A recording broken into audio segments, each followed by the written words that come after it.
Hey guys, and welcome back. I'm Panda Bennett, and today we are joined by the creator of the Lonesome World Tarot, Jessi Knight. How are you? I'm good. How are you? I'm good. I'm so glad you could join us today. We've had like scheduling, we've been back and forth, and Yes. like the one day that I was like, let's do it this day, it was the one day you weren't available. I know. I've for like months and months, I've just been like, it's nothing all day. Like I go to the post office a couple times a week, and like that's literally it. And then the one day I was just like, no, You're like like, no, of I'm not course, available. that's how it works. Okay, so first of all, I absolutely love your deck and I can't wait to just pick your brain about it because yeah, so I'm gonna just show the box here. If you guys haven't seen the walkthrough for this deck, I will link it down below.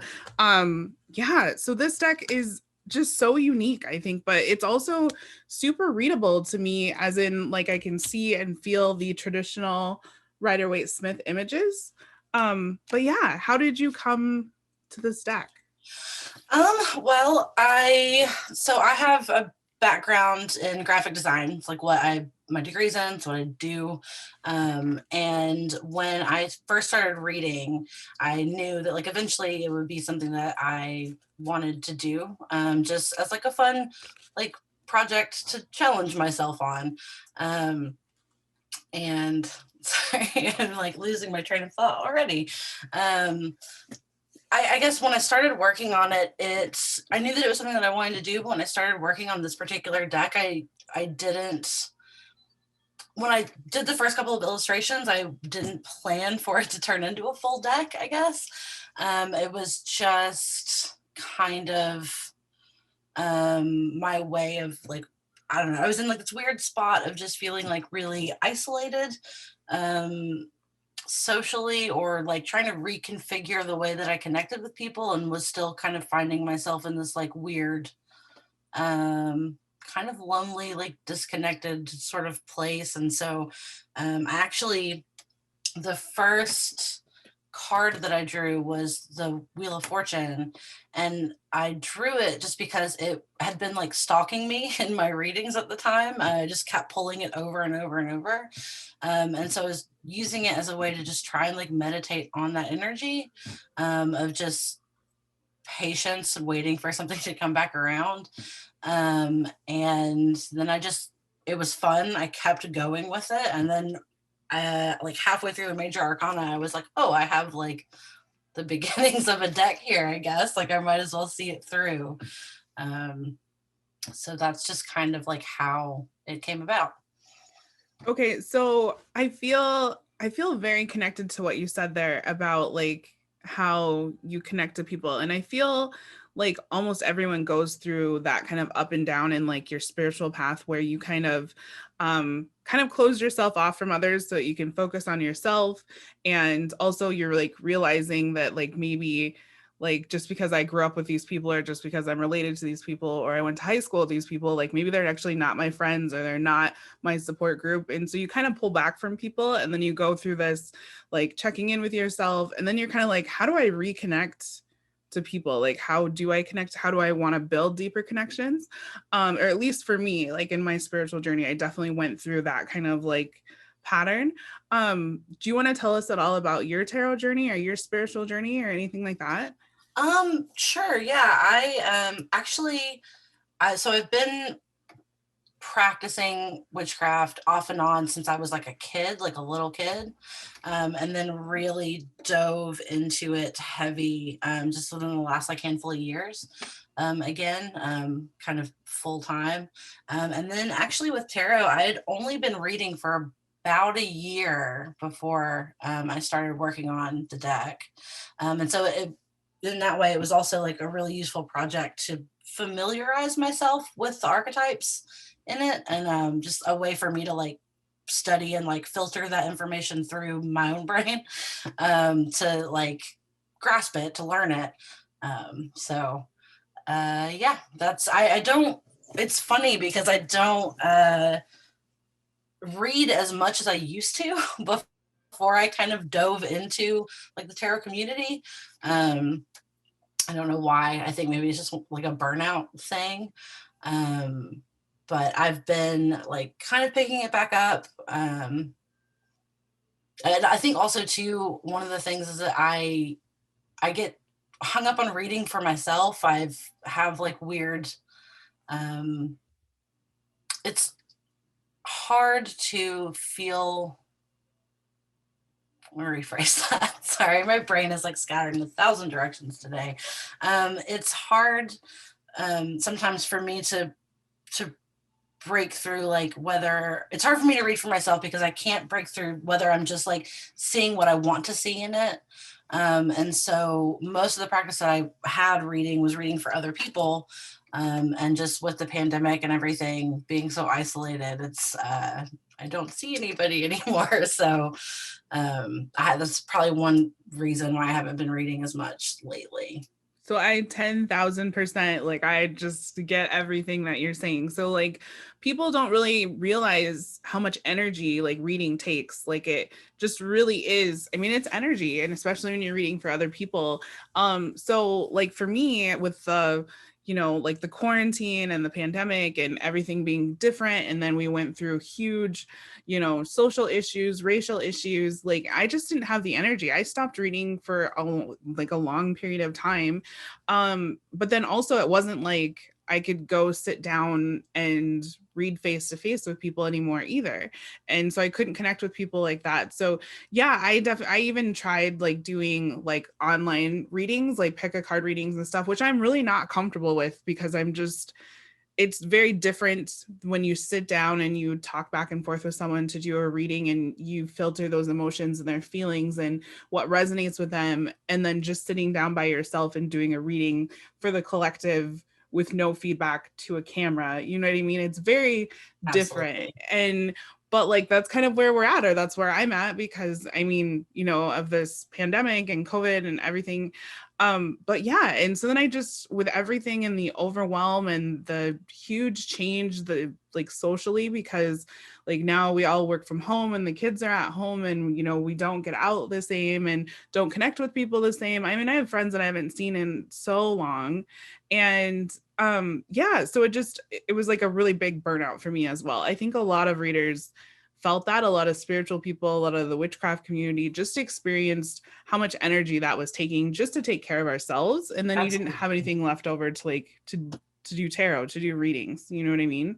Yeah. But yeah. No, absolutely. Yeah. It's been, it's feeling exhausted all of the time, even though like you're not actually physically doing much of anything, but it's just like the world coming at you like Thank so you. hard, like 24/7, constant, constant, constant. And there's just it's hard to like find that time to break away for like the respite from it sometimes. And then you're just drained constantly. Yeah, I was just talking about that. That's so crazy. I've been saying, like, when people ask me how I'm doing, I'm like, well, I'm tired, but it's not like a sleep tired. Like, no amount of sleep is going to fix, like, I'm tired on the Right. inside. You know what I mean? Yeah, I totally get that. That's what I've been saying. So Yeah. tell us more about you. So, like, when you're not doing tarot or making tarot cards or reading tarot, what are you doing? What do you like to do as hobbies? What do you like to watch? Like, just tell us about you. Gosh. Like, I tried to dig up some information. There's not a lot out there. You had like one post on your page where you're like, okay, I guess I should show my face and introduce myself, but like, that's pretty much it. It's so hard. I have so much trouble too with, and this is gonna sound like really silly for anyone that knows me, because like I'm not the type of person to like where I'm like remove myself from social media. Like I'm very active on social media, just on like a personal front, I have been. But then when it comes to, so I have like, I have my personal account that I just post like, dumb memes and like pictures of my cat and like, just whatever like dumb jokes I make that to laugh at myself. And then when I made the deck, I started the like Lonesome World account, and I'm like, okay, now what do I say to people? Because I don't want to approach it in a way that's not authentic.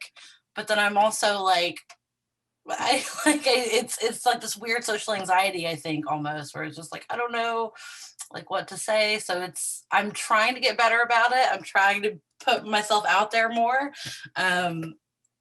But yeah, so what have I been doing lately? Like, I don't even know what my hobbies are anymore. Like, that's kind of where I'm at in the Yeah. timeline.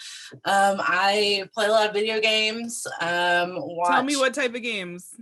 So lately I've been playing Animal Crossing like everybody else. Okay. Super fun. I play a lot of Civilization lately too, the Switch version of Civ 6. It's a nice way to, you're like, oh, just like start a casual game, and then you're like 3 days later and you've barely slept and you're just like in it. I've fallen into the goose game. Have you seen that where you just run around Yes, and you be an asshole goose to I have people? played Like, that one. It's wonderful. I wish that they put a sequel out to that because it's so wonderful and it's so short. Yes, I know. I'm trying to like, what have I been playing lately? I've been replaying Lego Harry Potter for like the fourth time. I have a really bad habit of starting games and getting like 80% of the way through them and then setting them down and never coming back. So like I never have finished Breath of the Wild. I've never finished Horizon Zero Dawn. I've owned Skyrim on like 3 different systems and have never finished the story mode because I just get distracted by doing side quest stuff and then I forget about it and leave and then come back and go, oh, it's been too long. I'll make a new character. And it's just this cycle that repeats. I love asking people. I love checking in with people and seeing what they're doing because honestly, I just always say like whatever you need to do for your self-care. And that's how it should be all the time, not just during a pandemic, not just during all these weird tensions of the world, but like whatever it is you need to do to deal with anxiety or mental health or depression or just life. Like we've got a lot of responsibilities. It's a big deal. Adulthood is not like the dream that they sold it to me. No. I like No, I've tried it out. definitely. I'd like to give it back. No thanks. But you definitely, I always feel like people should just do whatever it is that gets them through and brings them joy or helps them check out for a little bit. And so when the pandemic started, I joined this Facebook group that like the whole group is just you're an ant. Like it's just built around being an ant and like you can't talk about anything else and it's super weird. But like my husband's like, so how's the ant group today? I'm like, well, we found a watermelon and like 10,000 of us moved it. Like Amazing. it's super weird. And so people like they'll come into the group and they'll like comment and be like, is this what is going on here? And then they'll be like, alert, human. And then like everyone else is like, human, tell the queen, do a protect. Like it's super bizarre. But like, yeah, a lot of us are just spending the pandemic like being ants on Facebook. It sounds super fun, honestly. I think too, it's nice that like I feel like the culture is like moving away from like I don't know, just like being shitty and judging people for like what they do for fun. It's just Yeah. like like just let people have their thing. You know what I mean? Like just let them have it. It's fine. It's like not hurt as long as it's like not hurting anyone or like being terrible. Yeah. Well, and I think so many of us found out that we're like boring or that we don't have hobbies anymore. Like when things slow down and like, at least here, like you can't go bowling, you can't go to the movie theater, you can't go to the YMCA, you know what I mean? There's like maybe 4 places that you can go out to eat. And then that's only like they only let so many people in and you have to be so many tables apart. So there might be 20 tables in the place that are empty, but like for COVID standards and being 6 feet apart and like this and that. So yeah, I think a lot of people realize that, like, at least I realize I'm like, what are my hobbies as an adult now that I have time and I'm like at home? Like, what do I like to do? You know what I mean? So like, we started a bunch of weird things from like throwing knives, and I've always wanted to like do fire twirling. And so I'm like now, and like at the time when the pandemic started, I was still pregnant. So I'm like, now that I'm pregnant and I'm older and I have back pain and I have arthritis, this seems like the perfect time to start doing fire dancing. Yes. That's what we'll do. It works, man. Just like now I have all the time for activities and I will use this time for activities.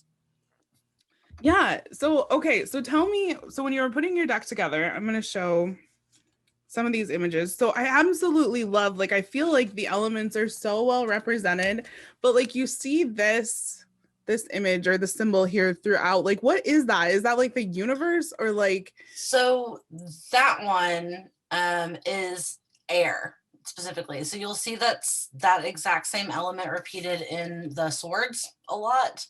I kind of when I was going through, so when I was working on it, I did the entire major arcana, and then when it came to the suits, just kind of jumped around between them, just to whatever I was like feeling at the time.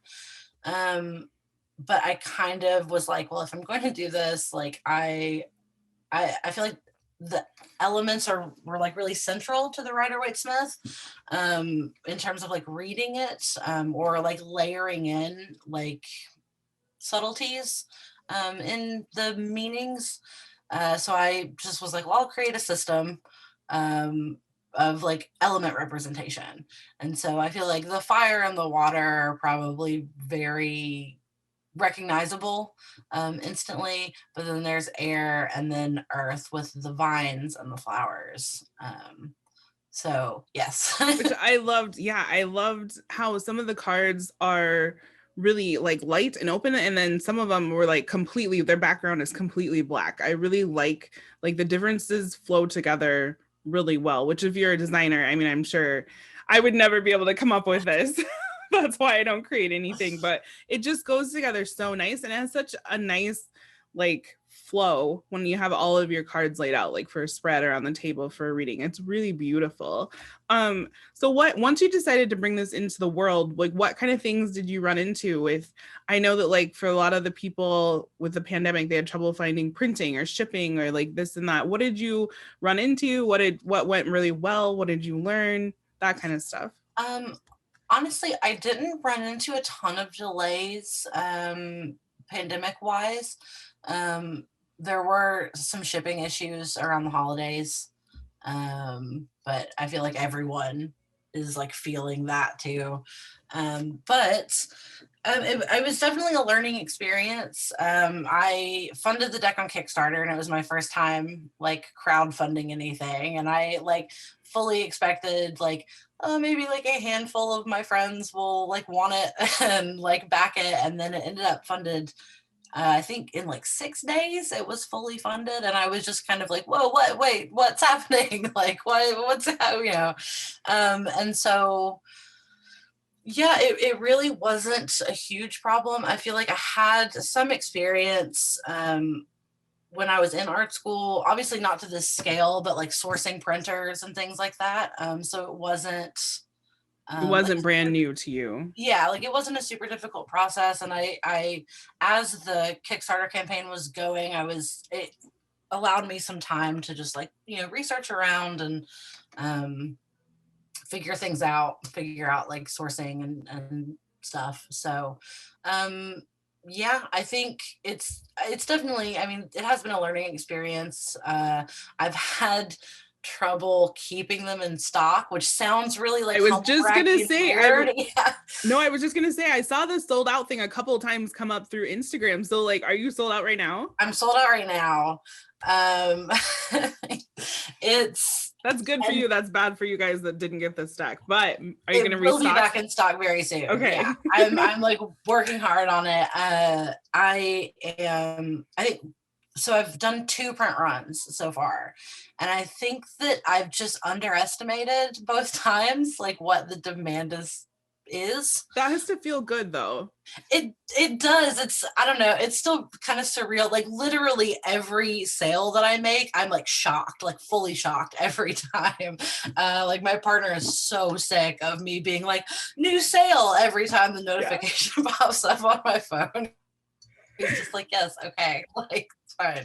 But I'm genuinely like, it's weird to think about because I didn't expect it, and it's just kind of, I was like, oh, I like did a thing that people really connect with, and it's awesome. And but yeah, so it will be back in stock soon. I underestimated vastly both times that so I'm doing a bigger print run this time. That was one thing that I learned, like just do more at one time, and then you won't be out of stock constantly. But yeah.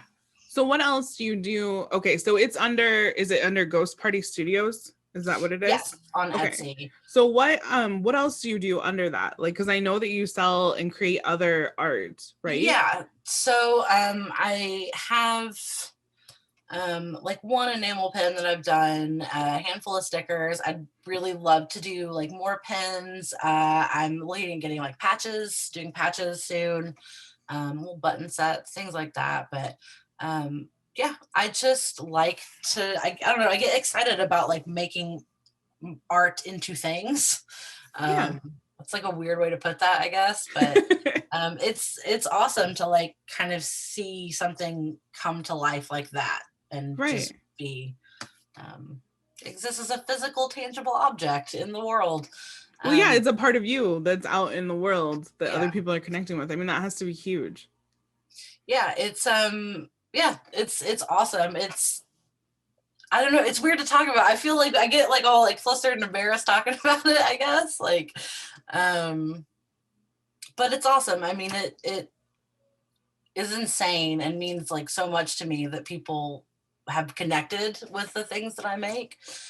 Because, and I feel like any creative, any sort of like artist always struggles with imposter syndrome a bit. Oh yeah, for sure. Yeah, it's, you know, you're just like, oh, like everything I make is trash, and and it's, you know, sometimes you feel like, oh, this is like super dope, and like, yeah, and then sometimes you'll look at the same thing and be like, no, this is garbage, and you kind of just oscillate back and forth between it until you kind of learn to just balance it out or just deal with the like the oscillation of of that.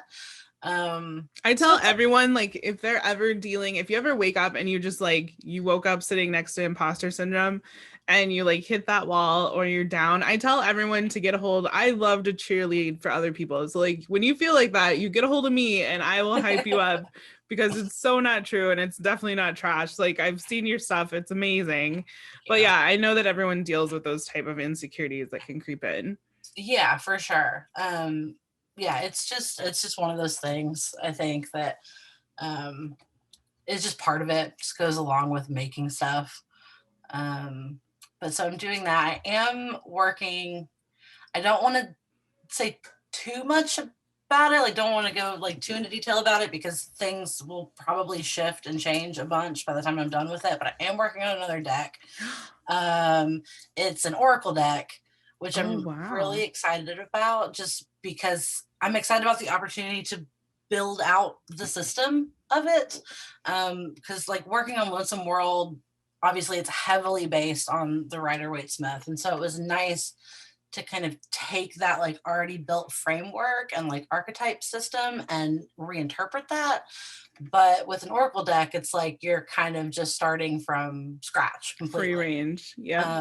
And so it's fun. It's so far shaking out to be like kind of a similar vibe. I didn't really intend it to be. And then kind of looking at what I've done so far, I'm just like, oh, okay, it's like kind of, yeah. I'm excited, but I'm wary of like saying too much about it because it's already changed like a handful of times. Just do you have a title or an idea for a title? It's so funny just because I was talking to my best friend about it the other day and I described it to her in a way that it sounded like the dumbest thing ever, which was just things at night. Which is, it's not, but it's like boiled down to like the absolute like most bare bones way of putting it. I'm kind of playing around with the name the Shadow World Oracle, but I don't know if that will stick, but it's, I think that does describe it, the general gist of it. I'm so excited. It's fun. This is the first time I really like talked to anyone about it. I haven't like mentioned anything about it other than to just like a handful of friends. And then it's also one of those things too, where it's just like, when I was working on Lonesome World, it was very much like, I don't have to show it to anyone if I don't want to. You know what I mean? Like, no one knows it exists. I did like post it a bit on my personal account when I was working on it. But as in terms of like the wider world, I was like, no one knows it exists. So there's no pressure. It's totally fine. And then so I've been kind of like, oh, like, okay, now I'm working on this other one, and like, do I just keep it secret for forever? Like, so that I don't get in my own head about it or get freaked out. Yeah. Um, but it's coming eventually. Yeah. So That's so exciting. Like I've just got done talking to a different creator about this, about how I mean everything sucks and I wouldn't wish like these situations on anybody, but I've seen so much like I don't even know how to put it, but just beautiful art that has come from the pandemic, from all these amazing artists like yourself that, you know, has put out these things to help connect with people or to help like funnel the feelings and experiences that they have. And just, it's really beautiful. So I'm, for one, very thankful for all the things that you guys are creating during this time. I mean, it kind of helps. I don't know. I'm sure it's healing for you to like create these things and to be able to, I can't imagine being able to see your emotions, you know what I mean, as you create these things, because I don't create anything like other than stick people, but you know what I mean. It's healing for me just to have this deck and then be able to do my own work with it, you know. So I'm sure for you it's yeah, it's I mean, yeah, I'd say there's definitely an element of that, and then also too, it's healing kind of like putting it out in the world and have other people connect with it so strongly, and then it kind of just makes me feel like, cool, I'm like not completely alone. right. You know, it's weird because it's like a deck about being so, I lonely isn't the right word, but I lonesome is probably like a good descriptor of Yeah. it, you know, and but then like through that you end up like, I've ended up feeling more connected to people through something that was about not feeling very connected to people, I guess. And it's funny because I started working on it uh like fall of 19, so like pre-pandemic.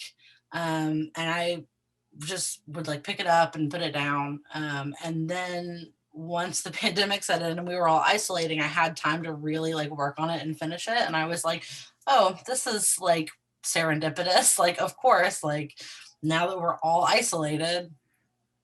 So it was kind of like uh this like synchronicity that it ended up coming out when like the whole world was moving into kind of the same headspace that I was in when I made it pre-pandemic. So I love using this deck like for inner work and like for my own reflection, because when I sit down with this deck I realize that it just feels very much about me. Like I'm not watching someone else move through the different archetypes and different life situations because there's no one else there, you know what I mean? So it's just very much like I sit down and I can see myself and feel like I'm in these situations, and it helps me do a lot of my like shadow work and like a lot of my inner reflections when I want to sit down and read for myself. So I really like that. I really like feeling, I don't know, it's just easier. Sometimes especially like when the people in the cards have like very expressive like facial features, or you know what I mean. Sometimes I kind of get hung up on that, and sometimes it's kind of hard to read for myself, like when I'm looking at like a super smiley, you know what I mean, or a super yeah, upset person kind of deal. So these almost give me more freedom, or like to have a more expanded reading or perspective, you know what I mean, like the minimalist yeah. vibe. Yeah. No, it's yeah, I'm glad that I feel like that's the feedback that I've gotten has been like definitely along those lines. And um it's interesting because I didn't really think about it until after I started like hearing that from a lot of people. So the fact that I think when I read with the Rider Waite, I don't I don't notice the people that much, as weird as that sounds. Like I kind of, it just all blends together into like a predominant emotion. And I realized too that like that's kind of the way I dream, if that makes sense. Like I have a lot of very vivid dreams, but I don't ever remember like scenes the way that people remember from their dreams. I just remember like the feeling. Like if I try to go back and access like and think about a dream that I've had, I think about how I felt in it, but not so much like the people who were there, like how they looked or what the scene looked like or any of that. And I feel like that came through, and that kind of ended up becoming the basis of this deck, unintentionally, but so it's interesting, and I think it just creates more space, like more emotional bandwidth, I think, to kind of omit the people. I have goosebumps. That's emotional bandwidth. I don't know if I've ever heard that. That's amazing. And that's exactly, like, I've even said that to people. I'm like, oh, it's kind of like a minimalist, but like dreamy, like retro. I'm like, I can't really put my finger on what it is, but that's exactly it. Like, that's so amazing. That's exactly what I'm feeling.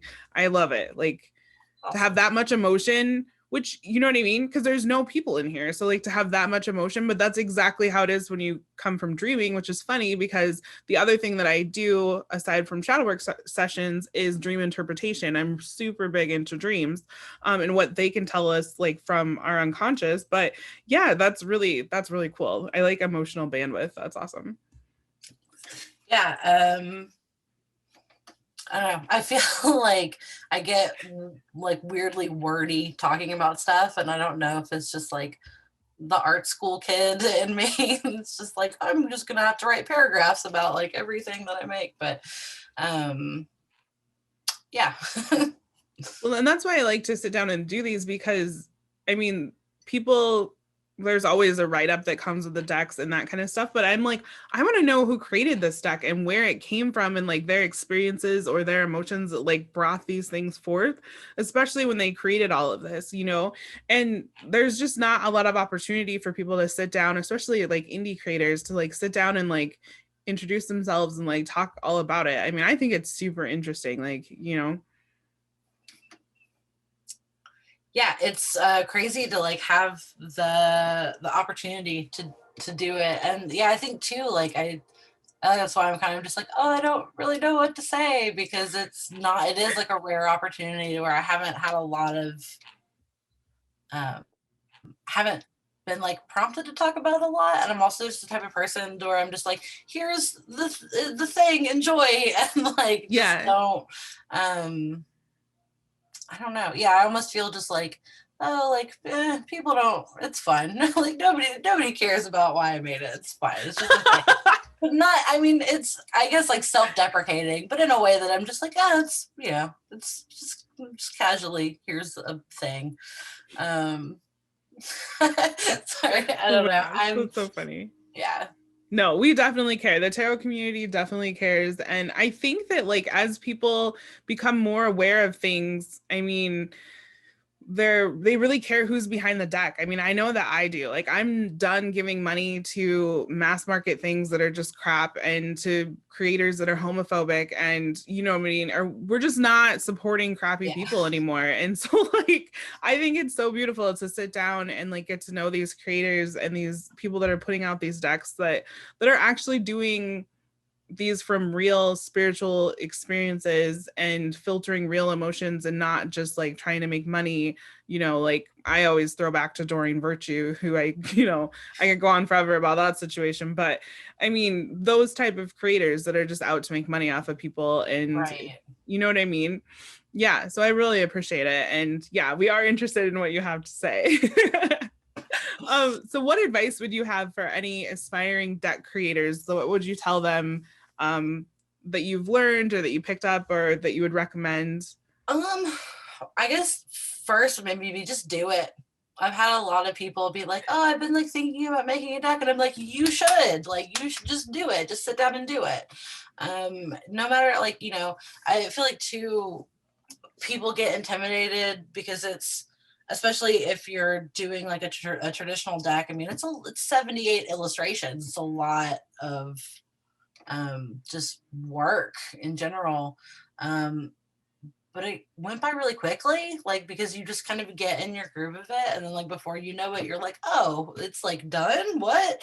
And then also just kind of, again, like I've told people a couple of times, like what I told myself when I was working on it. It's just like, you don't have to show it to anyone if you don't ever want to. Like, it's fine, just do it. And then, you know, in the end, if you have something that you're excited about and you want to share with the world, then like you have it, you've done it, you've made it. And then also just shop around for printing. Definitely shop around for printing, because I feel like my my overheads were really high at first. I'm actually switching to a new manufacturer now, which is why there's going to be a little bit of a holdup in restocking. But just, and a lot of just business stuff. I'm a really unorganized person typically. And the other day I like downloaded QuickBooks and I'm like, oh, I'm like businessing now. Like, okay, cool. Like, but it's like, it's something that I was like thrown into that you just like have to learn quickly, like on the fly. So like the creating stuff is super fun. But like don't neglect the like the admin side of things, I guess, if that makes sense. And like put as much work into all of it as you do the deck itself. I mean, it took me like a week of working like hours and hours a day just on putting the Kickstarter page together, because I wanted it to look nice, because it's like, this is what you're like presenting to the world, right? So like be thoughtful about the way you present it, be thoughtful about the way that you describe it. And I think that the intention, the more seriously you take yourself and like what you're offering to the world, the more seriously people will take you. And I don't know too if that's like just kind of the designer in me, because I always notice like businesses that don't put a lot of thought into